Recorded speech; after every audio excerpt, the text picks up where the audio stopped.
Nola liteke, parkatu galdera, baina dimastar bat UHP-koa izatea eta komunista konpainia bat dago. Ni gureko nuke, 1926, ez da pur bat?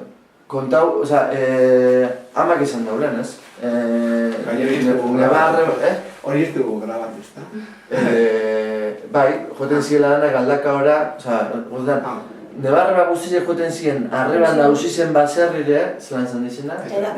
Aperri bai baserrire, Galdakao nagoena. Galdakao oso hurbil nukleo zona industrialetatik eta orduen nahiza guztizek lanik jabien industria. Orduen, Juan Ozerin Jauregui Iturriagan deku Sindikato Obrero Metalurgikoko reglamentua, bere izen. Eta atzien dago bere hori da.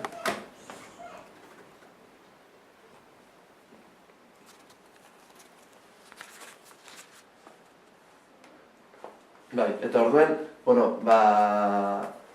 langile mugimenduko pertsona bazan, ez? 26 urteko gazte bazan, baserretik joan nikoa industria metalurgiko eta lanien, eta behintzet, hasi zen sindikatu baten sartute, eta gehiago, UHP-ko hartu konpainia zen Bolondrez hartu zen. 26 urtekin, Juan, kasu honetan, Bolondrez joan zen frontera, bere ziurenik langile sortua bien Unión de Hermanos Proletarios, laugarren konpainia